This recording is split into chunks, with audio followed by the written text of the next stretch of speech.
I didn't even realize the mic was on. There we go, guys. What's going on, everybody? Super Saiyan Paul here, back at it again. Today we have episode 100 of Dragon Ball Super, about to review it right now. But before we do that, guys, make sure you guys do me a solid and smash that like button, because I'm about to give out 10 shoutouts to the first 10 people that joined the stream when we're doing this live. So let's go right down the list, starting with Godbreaker1, Andrew Robinson, Natsu AWB, Deboggy 101, Jonathan Marco, Armored King, Swish God 10 Morrison, Latoya Walter, Super Stefan 06, Kitty Witty, and I'll also throw in King of Death. What's going on, everybody? We just finished off Dragon Ball Super episode 100, the final reveal that we've been waiting for, really, with Super Saiyan Kale's transformation and everything. Man, oh man, let's start this video. This will be a really, really good one. So, episode 100 episodes have passed with Dragon Ball Super, guys, and it's been a trip. We're here in the Tournament of Power, another major arc, and we finally got the legendary Super Saiyan canonized. However, they didn't acknowledge it the way I wanted it to go exactly, because there was zero references to Broly. So Broly's permanently never canon. There was a chance there they could have been like, oh, that's the legendary Super Saiyan form. That reminds me of Broly. That one line would have canonized him, but they didn't throw it in, and I knew they wouldn't have, but that's how it went. Basically, what happened was, the only line that referenced this being like the legendary Super Saiyan form, they didn't even call it the legendary Super Saiyan form, they called it the true Super Saiyan form. Basically, what happened in this episode was, let's start it off with Kale decides to tag team with Boda Magetta, the duo over there, against Vegeta. This little shit decided to turn against Vegeta, and he was like, it's your turn to get ringed out. And Vegeta had this moment where he's like, I taught this little shit to fight, and he's trying to ring me out. That's basically like he's saying, I'm gonna kill you and your whole universe. I can't believe they're teaching these Saiyans how to fight, because you guys are putting your own universe at risk, and it's pretty stupid. But I mean, that's Goku and Vegeta for you. And then on Goku's side, he ended up fighting Khalifa, but at the same time, Kale was just sitting on the sidelines, and when he was fighting Khalifa, he's basically teaching her that these are the forms of Super Saiyan. He helped her unlock Super Saiyan 2 almost permanently, I believe now, because she's mastered Super Saiyan 2 because of just watching Goku. But she wants to learn Super Saiyan Blue, and Goku says, you're not ready, learn Super Saiyan 3, and so on and so on. She actually knows Ultra Super Saiyan Trunks' form. However, it was just beaten down within like the second it came out. So that was something else. But they ended up pissing off Kale for the sheer fact that while Khalifa and Goku were fighting, Kale fires off a Ki Blast at Goku, and Goku literally turns and says, you're being annoying, stay out of the way. And then when she asks her sister, hey, I'm trying to back you up, right? Are we doing good? Khalifa turns away and completely disses her sister. And basically, she goes into this rage that's kind of like Hulk plus Broly. Basically, Kale goes legendary Super Saiyan, and instead of saying Kakarot, Kakarot, all she ended up saying was, Son of Goku! Son of Goku! Son of Goku! It was just like a mini version of Broly. However, do not get me wrong, she is way stronger than Broly. Kale would wipe the floor with Broly. Kale is also canon, because the biggest ass pull I have ever seen in my life, completely saying, fuck you to power levels. This episode 100, literally said fuck you to every single power level. I never want to see another power leveling scale in my life. I never want to hear any references to power levels, because this legendary Super Saiyan form has just been shown to match Super Saiyan Blue. Somehow, someway, it matched Super Saiyan Blue. And the funny thing is, if you look at Goku, he was fighting Khalifa as a Super Saiyan 2, and they were like almost evenly matched. So if you guys notice this, if the Super Saiyan 2 that Goku has, even if he's toying with her, still can compete with Khalifa's Super Saiyan 2 and not completely obliterate her with one punch, this means that Kale, in legendary Super Saiyan form, who walked into a Kamehameha from a Super Saiyan Blue Goku head on, can tank this shit. This means this bitch is a Super Saiyan Blue level. She doesn't even need Super Saiyan Blue. Are you fucking kidding me? Are you fucking kidding me?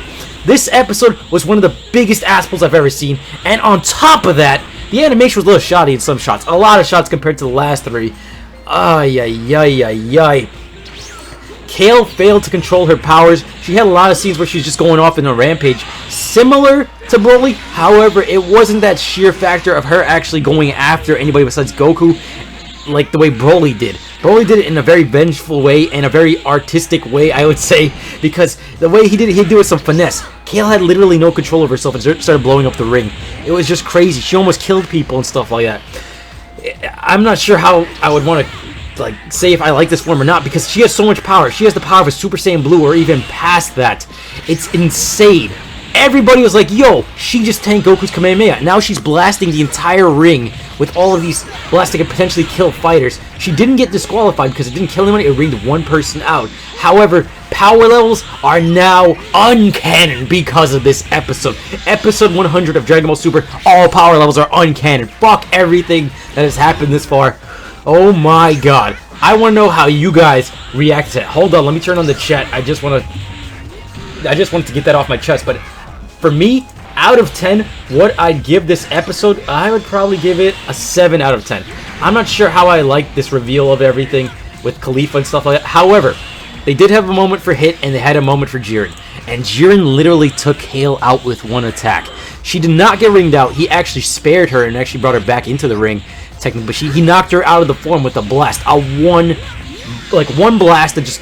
he controlled into the sky and blasted her, and she just got knocked out of the form into the floor. So basically, if you guys want to say Jiren is way stronger than Super Saiyan Blue, that's probably confirmed right now, because a Super Saiyan Blue Kamehameha, within range of within 10 feet of this woman, she tanked the entire thing. But one blast from Jiren, even if it's off guard, took her out of the ring almost and knocked her out of the form. So Jiren is literally like a Super Saiyan Blue plus. Are you serious? It seemed like Goku was fighting like if he was SpongeBob in that episode. He had the blow-up arms. Literally, that's how she made Goku look in this form. The true Super Saiyan form, as Vegeta called it. There was no other backstory to it, nothing like that. It was just Vegeta saying, hey, look out, that might be the true Super Saiyan form. And Goku was like, true Super Saiyan, huh? Okay, disregard. It was really, really weird. And one of the Pride Troopers actually tried to grab Kale, and she broke out of it as well. So she basically bitched one of the Pride Troopers, not Jiren, somebody else. The one with he looked like a dinosaur type of thing. I don't know his name. But it was really, really weird. And one thing that I just saw in the comments, Lance says, hey, maybe the true power of the Saiyans is a limited power.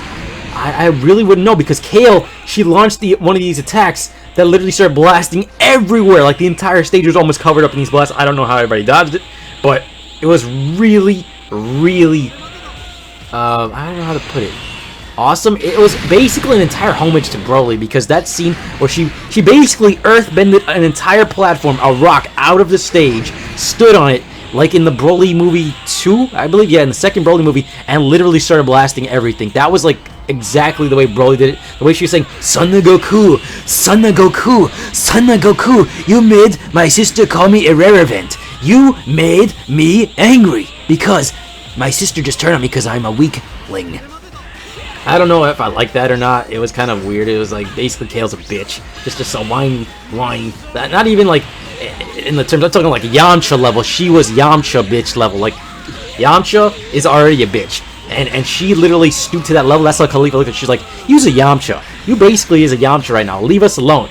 And that's what caused Kale to go into God mode. The question is, when did Kale become like an earthbender? Like, what kingdom, what in the fuck caused her to become an earthbender? That's what I want to know. But, yeah. Hey, I love Kale, don't get me wrong. But it's just, I don't understand it. Power levels are basically uncanon. This episode for me, 7 out of 10. I wouldn't give it any higher than a 7 out of 10. The animation wasn't all the way up there. The ass pull with Kale. The homage to Broly, even though it's not Broly, even though she's stronger than Broly by far. Oh my god, if they were to fight in a 1v1, Kale would literally one-hit Broly. That's how weak everyone was compared to her. She was OP, but it only lasted like 10 minutes of the episode. Like, literally, she was knocked right out of it. It was an ass pull. Like they did with Krillin. Krillin got an ass pull as well. And, I mean, all of that training for him just to use the power of the shoe versus this and only 10 minutes of Kale. It was kind of weird, but Hit had some cool moments. He saved Khalifa from getting ringed out, and he also, like, just started using time skip. So his time skip abilities here but he even sensed this coming out of nowhere. Like, he predicted this happening. He sensed an evil energy in the air, and it was coming from Kale. But with that being said, Hit versus Jiren, I don't know how that's gonna go, because Hit can't challenge Kale. He didn't even try to, because that's his teammate, but he did protect them.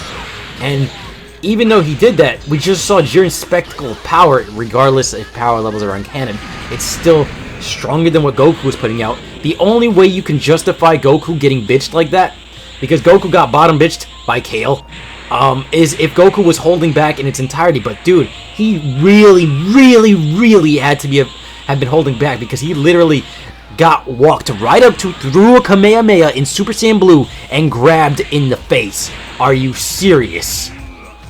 Are you serious? But is that when he grabbed? I mean, no, wait, he didn't get, I don't know if he got grabbed right then, but I do know Kale knocked Goku out of Super Saiyan Blue, because after she used the attack where she was blasting all over the stage, Goku comes out from underneath the rubble in his base form. I don't even know what to say. It was just like a jump scare type of thing, but Super Saiyan Blue does get weaker every single time I see it, and I agree with you 100%. Thank you, Alisar Jacob, aka America's Devil, for the $2 donation. But yeah, I swear to God, I agree with you. Super Saiyan Blue gets nerfed and nerfed and nerfed. Literally, I think, even though, like, on the actual scale, Super Saiyan Blue is stronger than the regular Super Saiyan, in my head, like right now, I'm so programmed to Super Saiyan Blue just being like the power level of cotton candy. It's just so bad. They have to move on with this form. They have to get this new form out. They have to get everybody out of Super Saiyan Blue. Give it to Kale and Khalifa, I don't give a fuck, but just get them out of it. It just looks so weak and outdated. It's not even worth it. It's been like 80 episodes almost since the reveal of Super Saiyan Blue in a couple of years. It's time. They got to hype up the new form. They had to add a new level of scaling, but to throw Kale into this range, we already knew Jiren was going to challenge Super Saiyan Blue. To throw Kale at the very forefront of everything in Legendary Super Saiyan and completely, like, change up the meta of everything. Legendary Super Saiyan is now no longer like Super Saiyan 1.5 to Super Saiyan 2. It is now Super Saiyan Blue plus. Insanely craziness right now. And imagine if they all have made like the Saiyan God ritual with Kale. What in the fuck would that produce? Because if you had 6 Saiyans in that place, which they do, and they all combine their energy into Kale, what would that make? Legendary Super Saiyan God? Would that destroy everybody? Would that challenge Xeno? Are you serious? And the Khalifa mastering the powers. I mean, SS3 brings more hype than Blue. Yeah, SS3, honestly, SS3 was more iconic than what Blue is doing right now. It was just weird. We are waiting for the side characters like Gohan to do some stuff. Yeah, they've been giving the episode focus to each people. In the next episode, we're going to see some more Pride Trooper and Android 17 and 18 action, I believe. I'll be discussing that in the next video I'm about to put up, but we're going to be talking about the next episode. But this one, out of 10, what would you guys rate it? Comment down below. I am going to be reading it. Out of 10, I say I gave it a 7. I'm not giving it anything higher than a 7 because of the ass pulls. Yes, Kale's rampage was pretty cool. Yes, it was literally one scene where she was slamming Goku around like Loki in the Avengers movie. She was literally doing that as a homage to the Hulk plus Broly. Out of 10, 7 out of 10 for me. What would you guys give it? Just rate it right now. I'm going to see. We got an 8. A lot of these episodes have been 8s. I give it an 8, 9. AJ gives it a 6.9, a 69.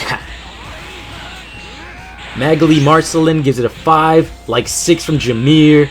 Muro says 6. Muro gives it a 6 because the boulders literally came out of nowhere. She became an earthbender. Super Saiyan 4 is the coolest looking form, says Anime Chaos. Godbreaker gives it a 9. That's very generous. Danny also gives it a 9. Savage gives it a 7. I agree with you, Savage. Savage, I'd say it's a 7 as well. You see? Lionel Cool Kid says 9. Whoa, a 9. What if Gohan one-hits Jiren with an ass pull? That would be crazy. Lance Power says 8, 6, 7 for what the fuck? Keyshawn gives it a 7, 5 out of 10. Precursor Orb says blue balls.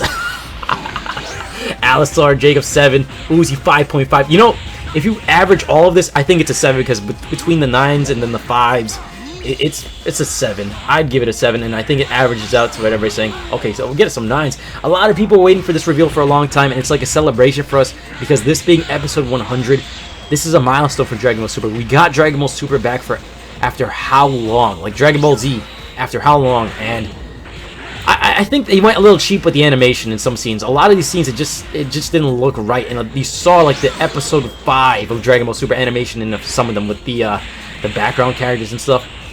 Goku was looking a little iffy in some scenes, and that's why I would give it a 7 also, because episode 100, it didn't even have the quality of like episode 98 or 97, so I was like, come on, man. This is episode 100. This is kind of iconic. This is a milestone. Keyshawn Williams says it's a 7 because she is the Avatar. Yo! Keyshawn, thank you for the $2 donation, bro. Thank you for always supporting me, but yeah, she literally became the Avatar. It was weird. She started blasting everything. She went in like basically the Avatar state. It was just, it was a weird form. It was literally Avatar state plus Hulk plus Broly. Parody, that was Kale, the master of everything. And surpassing Super Saiyan Blue. I don't know, do you guys like that? Anybody that says that they like that, comment down below. Do you like that Kale is stronger than Super Saiyan Blue? I want to see the fan feedback on this. Tell me right now. I'm reading. Oh my god. Guys. Oh my god. We just literally got a $250 donation. Hold on. Oh my god. Dude. Are you serious? Are you serious? No freaking way. Oh my god. $250 donation. Thank you so much, OBB. Scumbag Reynos. This is irrelevant to what's going on, but I told you I donate $250 if you Platinum Crash 2 today. Here you go. Thank you so much from the bottom of my heart. Oh my god, dude. Thank you. I know that's irrelevant, but thank you so much. Oh my god. He promised this during the Crash stream, and he did it. Thank you, OBB. Thank you so much. I'm going to update my Twitch with that. Thank you again. That is fucking awesome. Oh my god. That just made my night after this Dragon Ball Super episode. OBB, thank you yet again. Holy shit, guys. Tonight was an awesome night. They made the legendary Super Saiyan so broken in the anime. Yo, OBB just got my mind like, it's all over the place. Alright guys, I'm going to end the review now and start up the preview. Yeah, we're going to have to buy a Nameco and Smash. Yeah. OBB, you beast! This video is dedicated to you, man. That's my review of episode 100. We're going to be moving on to the preview plus episode 101 discussion in the future. So I'm going to be ending this one so that way it uploads to YouTube. This way it's separated the topics. I don't want to spoil too far into the future with what's going on. So we're going to discuss that in the next one. Thank you guys so much for watching. Give me 10 minutes so we can restart. Till then, take care. Peace. And yes, Jiren's badass. We're going to talk about more about Jiren in the next one. Alright, so see you guys there.